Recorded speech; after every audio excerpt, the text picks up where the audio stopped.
Okay, welcome everybody to episode 68 of To the Rink podcast. Puffy, who's 68? Well, I mean, I was a little panicked at first. I'm like, 68? Who's 68? I was thinking maybe an offensive lineman I was going to have to go with. But then it came to me. One of the greatest of all times, actually, Jaromir Jagr, who is still somehow playing, I think, in the Czech Republic.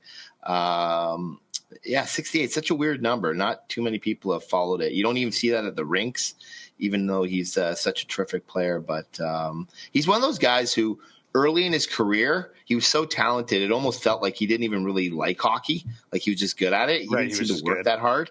And then he's the guy who, like, no one worked harder as an older player to stay in the game and is still playing. I would have bet millions of dollars that he would have been retired by the time he was like 35. And I would have lost everything, which is not unusual. He keeps going. Yeah, I saw something. He's still playing over in Europe. Yeah, it's crazy. Yeah, that's like, people say that about Phil Kessel, don't they? Where, like, he's really just a great hockey player, but he never really, tried. Is that a fair comment? I'm just now saying it as a rumor. I don't really. Yeah, everyone who's played in the NHL obviously tries, but I would say that it's safe to say that Phil Kessel got by on his some freakish natural ability. Yeah. Because my favorite thing was always, it was probably about 10 years ago, and the Leafs missed the playoffs. And the opening night of the playoffs, he posted on like Instagram or something, him fishing with his buddies. And he's like, no place I'd rather be. And so the comments was all just Leaf fans going like, really, Phil? You wouldn't rather be in Boston right now playing game one? People just going off on the poor guy. Yeah. Is he American? Yes. Yeah. Okay. Yeah. I think Minnesota. Yeah. Oh, okay. I wasn't sure. I was going to ask his sister plays for the U.S. national team and is a terrific hockey player as well. Oh, nice. Is she in the PWHL? I believe she is. Yeah. I don't know what team. Look at that. Family talent there. Yeah. The Kessel family. Yes. Well, how was your week? You're back. You've been at it. What's going on your world there with hockey?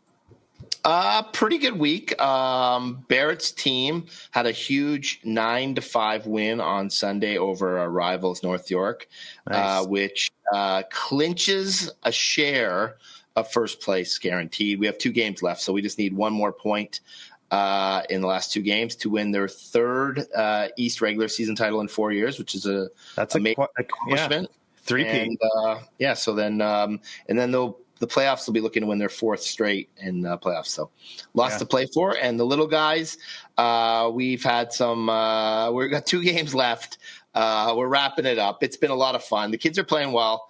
We actually have an opportunity on Sunday coming up to play spoiler in our league because North York and Ted Reeve are tied for first right now. So if we can get a point off North York, we can prevent them from winning the league. So that would be a nice way for us to end the season. Because you want Ted Reeve to win it. Well, I mean, I think if we were playing Ted Reeve, we would be just the same way. It's just there's something on the line and you want to play for it. Yes. There's something. Their team is trying to win something, and we have the opportunity to prevent it. So I think we just want to be competitive. Good. Well, that's great. We had a similar outcome, I guess, in a way. So Ozzy's team are my favorite hockey team of all time. Yes. The U16 single A Ted Reeve 2009 Thunder. They locked their playoff. They've made the playoffs. They've locked in the playoffs. Now it just depends on what position. I think as your advice, we're looking to try to get 6 is the best I think we can seed. Yeah, which would be a good position to get into, but we might be 7th and 8th. We have 2 games left. We gotta, if we win, I think we get into that 6th position a little bit better. But I think there also has to be a couple of losses, and we're consistent at being inconsistent. We went through the weekend with a 0-5 loss to West Hill, which just hurt. Just not that it hurt because they played well. There's no complaint about that, but just. It didn't feel great walking out of the arena at Baycrest. We were up at Baycrest. No snack bar, by the way, at Baycrest. Terrible. Up by Yorkdale Mall there. And anyway, so they played well. We did not. And so we took a break on Sunday. We rallied back, and we had the opposite. We played the North York Knights, and we won 7-0. And so it was really great. So that was a lot of fun. And then we went out to a Super Bowl party. The whole team, for the most part, went to Kristen and Dave's house for a little Super Bowl party, which was really nice from them. Did you guys have a great squares? job hosting? We had a not squares, but we did like a trivia, pick your heads or tails, like how long is the national anthem, like who will score first. We all had like sort of a questionnaire we filled out. I got second place. Look at you. Yeah. And I missed a couple because I got there, or I picked up the sheet. There was already the coin toss and there was already the national anthem. So I missed those. So those were already a blank. So you might have had a shot to win it. Might have had a shot to win it. So I went. So that was really good. That was a fun time and a lot of fun at their house. So a huge thank you to them for hosting the whole team for the Super Bowl party, which was nice. What did you think of the halftime show? First, I'll lay down my loyalty of maybe some places this is an unpopular opinion, but I'm Team Drake. You know, he's my hometown, all those kinds of things. So that all being said, I appreciate music, as I think most people do. I liked it. It was pretty good. It wasn't horrible. It wasn't outstanding. It was a good performance that I think had a lot of different messaging, whether it was for Drake or, the stance of America. There's a whole bunch of read between the lines stuff that I've read since. Sure. But it was good. I didn't. It was all right. I hate that the whole thing is about dissing Drake, though. If I'm being honest. Yeah. I know. I love my Drake as well, but that song is catchy. It's a catchy song.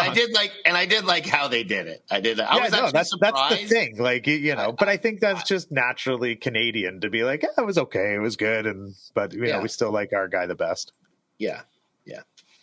But that didn't feel good for the whole world to be hating on Drake, I think. But these things all have a boomerang effect usually too. So I think we'll see in reverse. I think at times. So. I know everyone's claiming victory for Kendrick Lamar, but I think Drake he's had some time, and I'll be very surprised if he does not come back with. Yeah, he's plotting a move. He's plotting a move. He's not just sitting back eating this one. He's got something going. Yeah, he's got something. It'll be interesting to see what that is. And then Clive, he was in the Scarborough Ice Raiders tournament Thursday, Friday, Saturday. We didn't make that at Don Montgomery. It was at Commander the first 2 days, and then Donymont, which I like to call it. Snack bar open. Surprising first time all season. The snack bar was open. By the way, happened to notice. But yeah, they played up at Commander. They had a loss, a win, a loss. But it was really, we played Scarborough Ice Raiders, great little team. West Hill, great little team. We beat Kingston. But it was a good view for us to see who are the AA players next year, what's West Hill looking like? What's what's Scarborough Ice Raiders looking like? And so they're looking strong, So, and it's most likely that these teams are going to become the AA teams next year?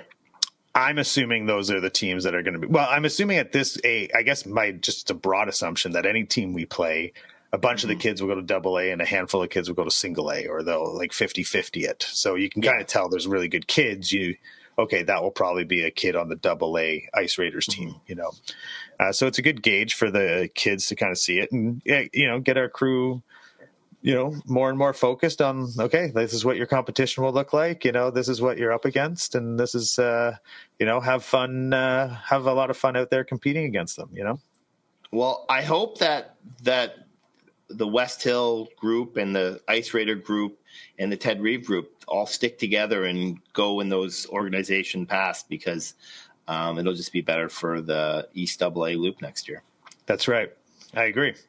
And the East, the East needs, we have a lot of good hockey players and a lot of good teams. So it's good to see that. So anyway, that was my couple weeks, or I guess 1 week, really. I don't know why I said couple weeks. No idea. So anyway, hot. I did want to talk about something in the G, which I think is very relevant right now. And it really has to do with this Mississauga Rattlers U16 AA team.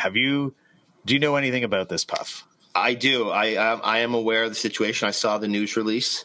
And I'm not I'm a little bit surprised that it would come to this because, as a coach, our organization has done a great job, the EastEnders, with making sure that, because there's a lot of stuff you have to get. Like, you have to take courses, you have to get, right. You have to go to the police if you get fingerprinted. Police report, sure that you're, yep. So there's a lot of things that are, can be a bit of a hassle, to be honest. And for people that are just volunteering that want to help out, especially if you're not like the head coach and you're just like, kind of opening a door.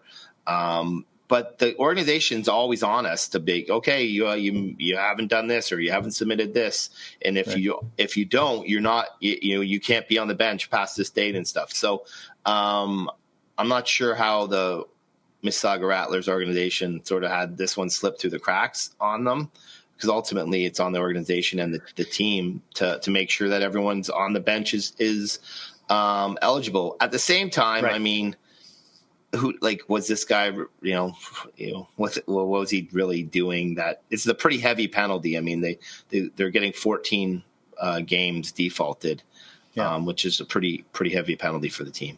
Yeah, well, I think it's an interesting one because on one hand you have a very black and white ruling. Right. You need this to pass this to have that, and that's clear. And that's the stance of the G. And I'll give some context in a second. But at the same time, the world is not black and white and the world is shades of gray. So let's talk about it a little bit further. So we have for those that don't know, the GTHL has imposed 14 losses on the Mississauga Rattlers U16 AA team. And based on their press release that they sent out this morning, there's 19 players on this team. And on January 16th, the GTHL imposed a penalty of 16 losses for improper filing of paperwork for a trainer to be on the bench. It was later reduced to 14 games, which because the trainer was only on the bench of 14 of the 16 games. So they took away the games he wasn't on the bench. The trainer in question is a physician and a certified level 3 trainer. He had been registered a volunteer in the 5 previous seasons and submitted all the credentials in September. So he had, based on this, he had done all the work and put it into the organization and had done it. And I think there's some context also missing. Like when you register a team, there's only X amount of slots. I call it 5 slots. And this guy was the 6th guy on it. So you have to register it through another channel. And that other channel is just being registered with the organization. I think there's a couple of context things there, right? So basically what happened is the official register for the team's organization has written a letter to the G admitting that the paperwork had a filing error, meaning whether it didn't get submitted or submitted the wrong way or whatever, it's unclear. And she pleads that the players not to be disciplined for her mistake, for the organization's mistake. The GTHL policy allows this decision to be reversed if it's understandable mistake. However, in response, the G has told the Rattlers organization that the letter provided no evidence that the GTHL could rely on. This is all from their press release. So back in January, the penalty, the GTHL actually wrote this also, a penalty that the parents and players had no responsibility for and no way to fix themselves. However, it is a difficult lesson that they must pay the price for because the leaders did not adhere to the mandatory necessary rules put in place to protect those very players. So anyway, they have appealed it. They also got $1,000 fine on top of the 14 games. Wow. Yeah. So like crazy punishment, it feels like, right? For what over an explanation seems like a pragmatic human error mistake, right? Yeah. Okay. And so they've launched these kids, unfortunately, I don't think, I guess they have a couple games left. I don't know if that affects their playoff, ability to be in the playoffs. So they are 1 point out of a playoff spot. And they have, I believe, 2 games remaining. Now, if their last game of the year is against the Vaughan Panthers, who are the first place team. So it's actually the Vaughan Panthers who might get hurt the most in this. Not the most, I guess this team obviously is being hurt, but the first place team is probably going to play the Rattlers, and that's not the 8th best team. Like they're probably the second or third best team. And that's their first round matchup now. It makes it a lot more difficult for them. Yeah, which also doesn't make sense. Like when you just pragmatically they had nothing over that, like they did nothing wrong, and now all of a sudden they have a lot harder path to winning a playoff championship. So further that, they've launched a website and this thing. So they have a website, GTHL letthemplay.ca, GTHL letthemplay.ca, where they're hoping to get support to counter this decision. And so they can get into the spot they're in and let the kids not be punished and all this kind of stuff. So that's going on right now. I think it's with the OHF. They've responded, but I don't know if they'll be able to do it before playoff time, I think is the challenge. Now the G has responded. Have you seen the G's response to this? Not, I've only seen the what they had put out. Yeah, so they put out a press release in response to what I just read. That was the response. Yeah, so this is the response to what they sent out. And the response says, basically we acknowledge that, there's a situation with the Mississauga Rattlers, U16 AA team, and the officials have, and they basically outlined the black and white rules, which is they have a duty to submit and get things in order to be eligible to participate. These requirements include certain certificates and all those kinds of things. They must register. They basically are rereading the rules. These are the black and white rules that didn't happen. They say that they went on, had a special committee thoroughly review it, and in order of the GTHL regulations adopted by GTH members, including representatives of the Rattlers and all clubs impacted by the decision. Following the review, the special committee concluded that the individual was never registered with the team, again, very black and white, nor was the individual recorded on any game sheets and that they participated in. However, it went a whole season. No one noticed until here. So, that's a little bit of a miss on everybody, I guess. And so they've been, that was acknowledged by the Rattler organization, obviously, because that's what's happening, but they're trying to explain why it happened.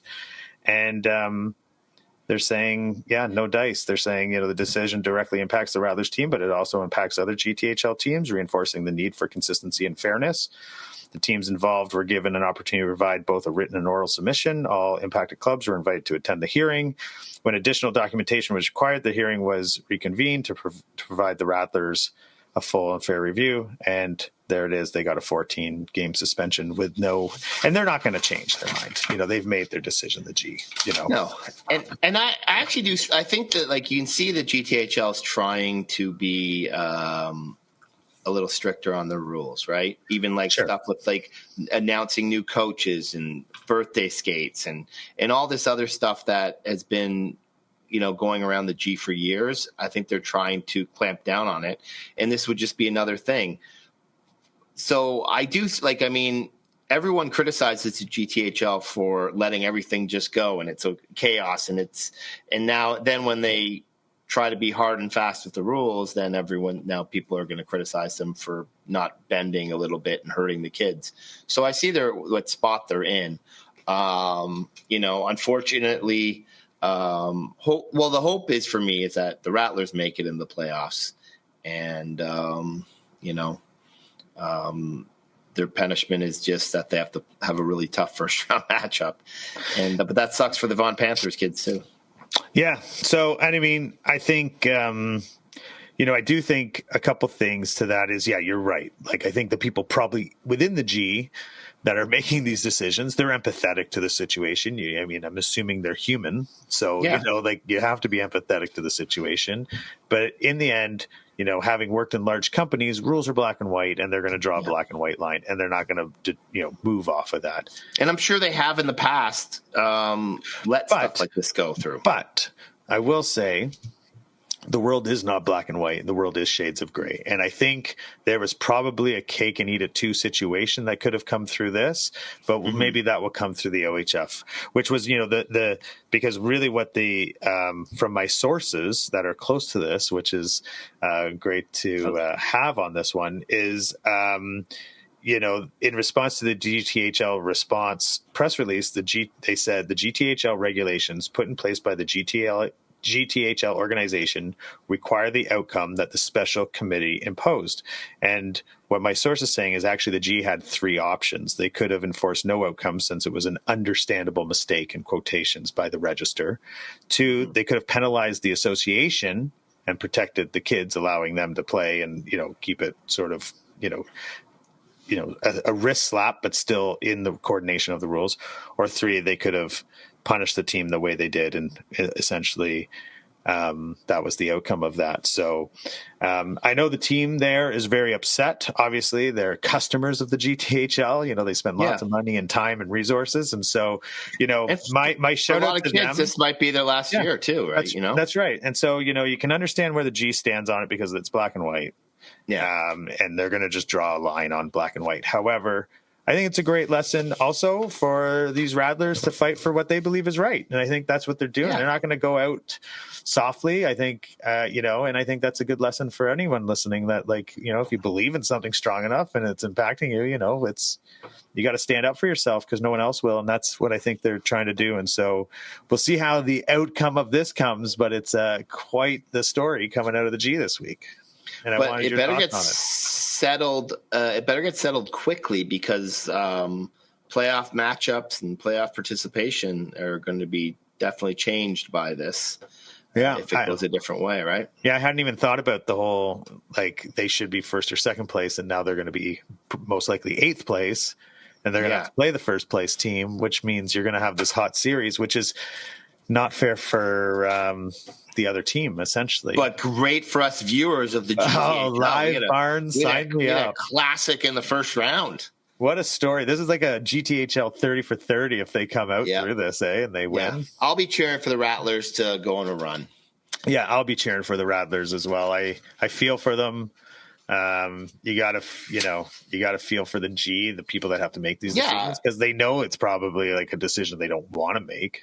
Yeah, I'm sure they're not like, yes, we get to screw over the Rattlers. Yeah, but still, I think there could have been a cake and eat it too situation. There usually is if you try. Well, this might be. I mean, the fact is they still do have a chance. Like if this totally eliminated them from making the playoffs, I think this happened last year. Did it? In a younger age group. Yeah, in a younger age group where I don't know if it was the exact same thing, but the team had all their points taken away.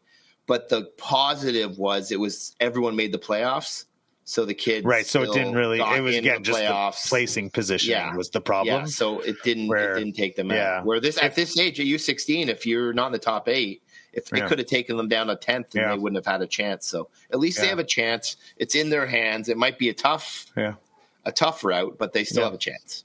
Well, calm seas don't make great sailors is what they say. So, let's cheer on the Rattlers and see how they do. And hopefully they do make the playoffs, because if they don't, that would make the story even a little sadder, really, at the end of the day. Yes. But I appreciate their fight, and you got to appreciate the G's position. And I think that's the situation they're in. So if you're interested in supporting them, by all means, go to GTHL, let them play.ca and take a look at them if you want to support the AA Rattlers. Otherwise, I think it's time to move right from this story right into the stock market, don't you, Pop? Yes. This was in the stock market, G. Yeah, I stole your thunder a bit on it, but it was such a hot story that we needed to talk about it. Had to break it early, boys. Had to break it early. Nothing wrong with that. We are the source for all GTHL breaking news. Just one little follow-up on your conversation earlier about Phil Kessel's sister, Amanda Kessel. Yes. She does not play in the PWHL despite being drafted by Boston last year, because she's joined the Pittsburgh Penguins and she's a special assistant to GM Kyle Dubas. Oh, nice. So, she's in an administrative role at the NHL. So, that's cool. Little update there. What's interesting is, like, in maybe 5-10 years from now, if it'll be more financially beneficial for the women to keep playing in the PWHL because the money will be that much bigger than it would be in a job like, I wouldn't say it's an entry-level job at an NHL club, but I'm sure it's not huge money yet when you're starting out. Yeah, you would definitely hope that it evolves to the point where the money to keep playing is enough to keep them motivated to stay there, obviously. Which I think it's going to get there. I think so. I think so, too. Yeah. League seems to be doing quite well. Yeah, great new season on their way, so good for them. Mm-hmm. Now, off to the stock market. Puffy, I know it's a sad time for you like it was for me at the Super Bowl. Yes. When I realized there's so many more months to go before we get more football. Yes. For you, the GTHL regular season is nearing its conclusion, with division titles and playoff spots being snatched all across the city.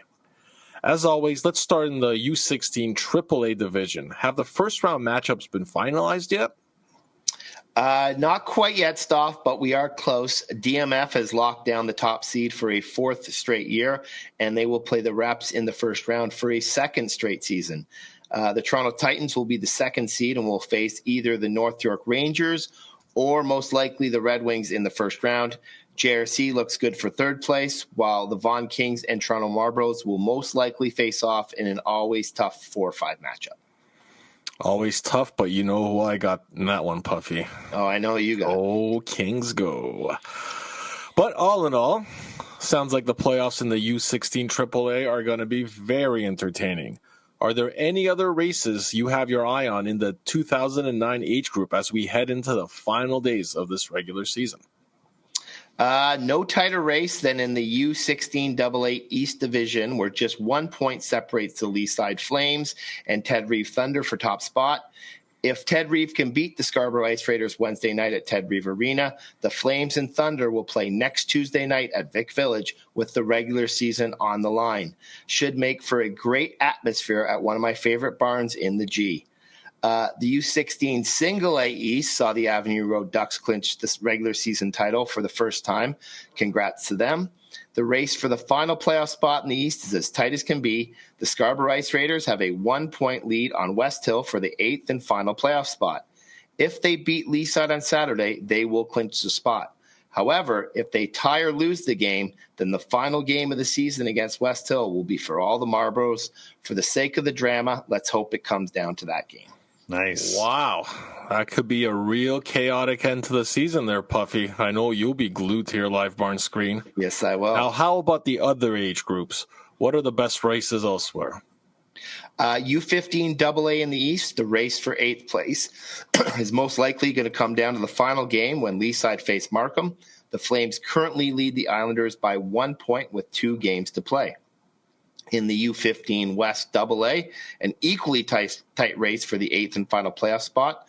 The 9th place Toronto Wolverines need to win their final 2 games and hope either the Mississauga Jets or the Greater Toronto Capitals fail to get 1 point in their remaining games if they want to force a 1-game playoff to decide the last playoff spot in the West.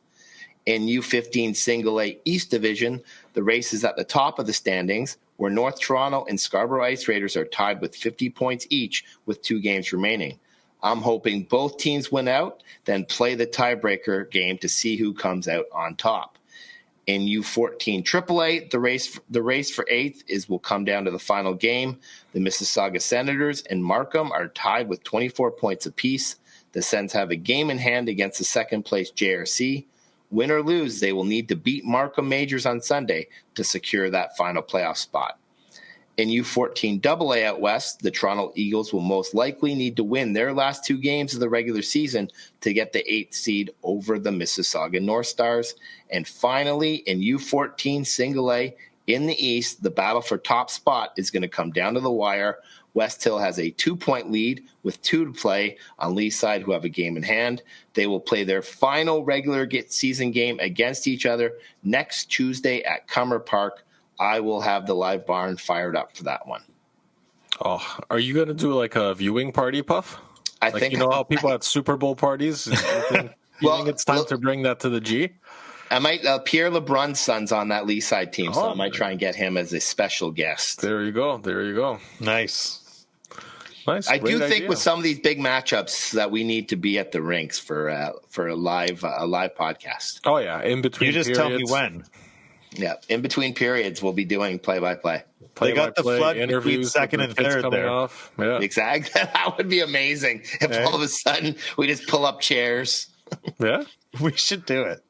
I mean, you tell me how good's the security at these games? We'll find out. Yeah, we set up a little booth at Ted Reeve Arena. Okay, just by the Fry station. Yeah. It's not a bad spot at all. All right, boys, that's it for the latest edition of the Stock Market. Till next week. Congrats on the big Super Bowl win there, Stoff. Thank you, sir. Yes. Continue to celebrate. Go Eagles. Congrats. Go Eagles. So anyway, real tight endings a bunch of places, eh? I love it. The drama of the G. and the G's done a great job of having these teams. A lot of times they're playing each other right these last games. So yeah, is that by design, you think?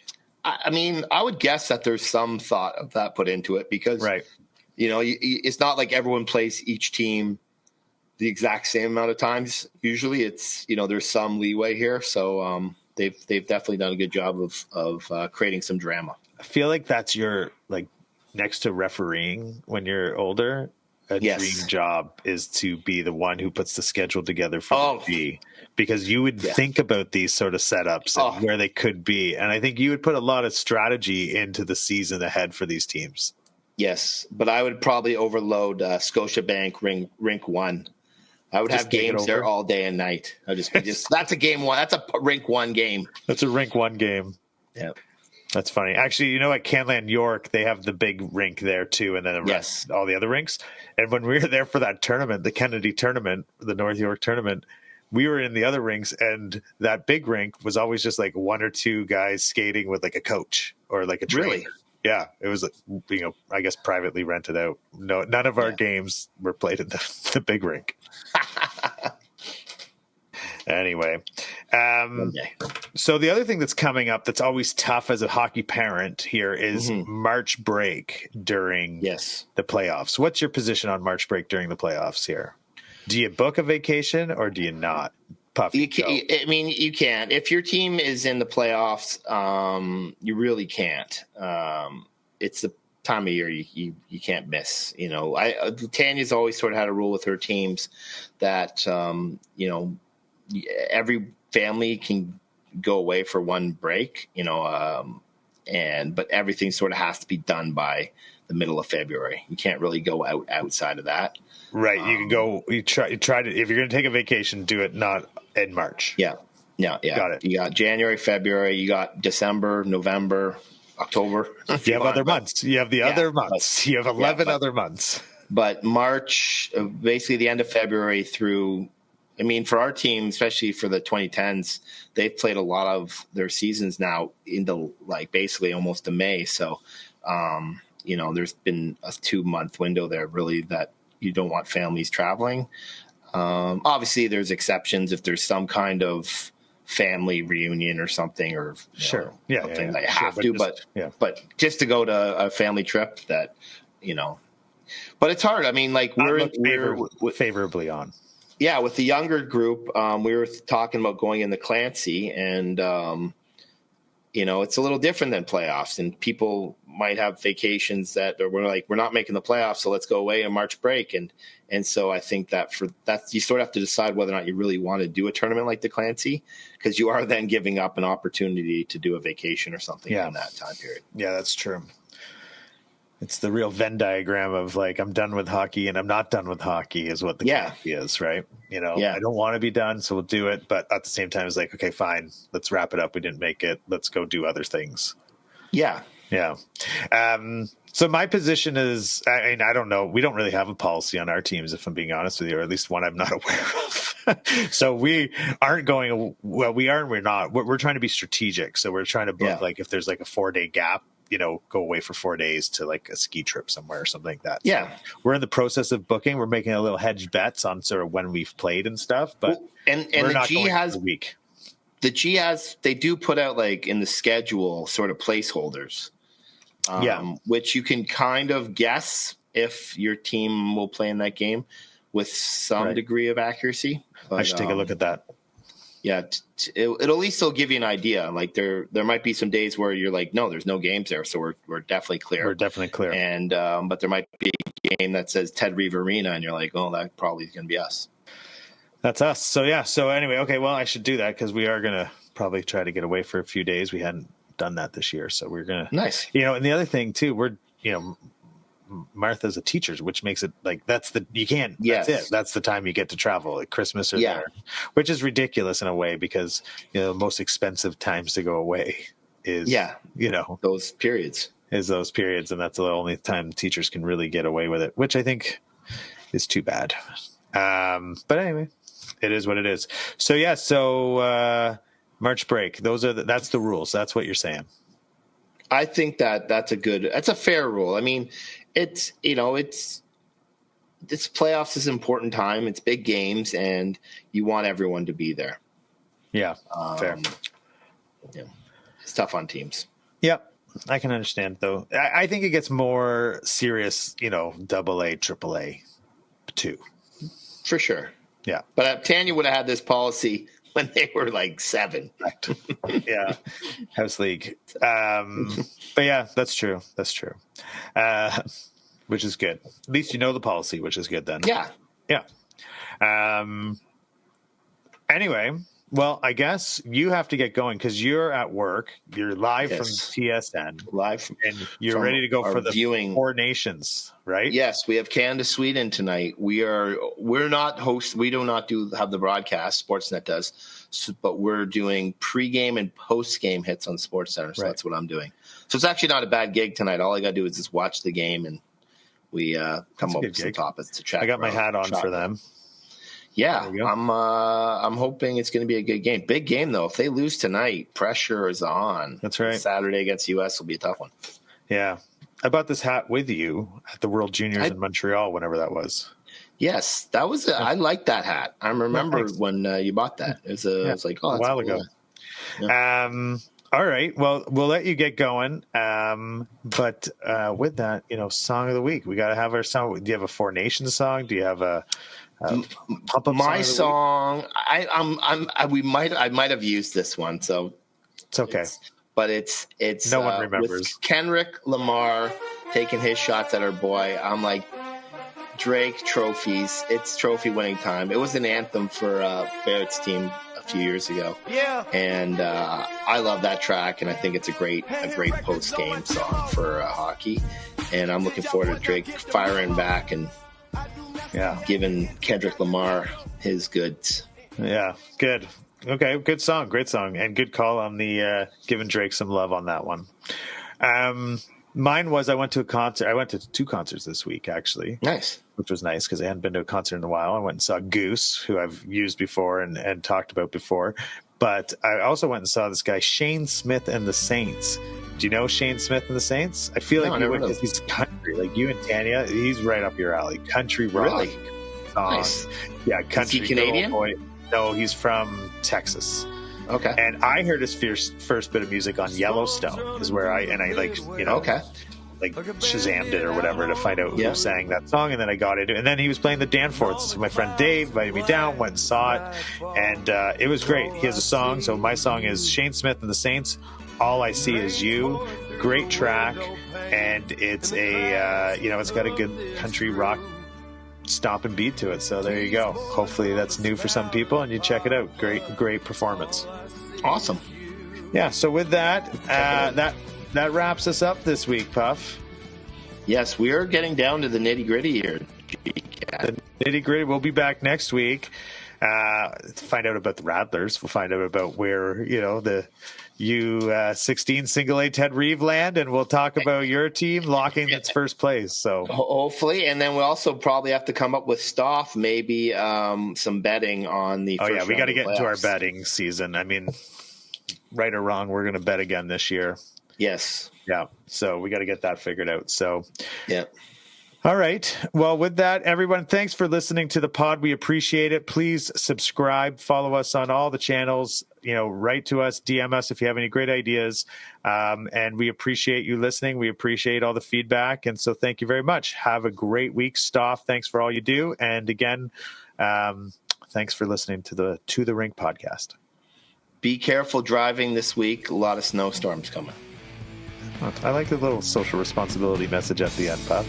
Nice for you.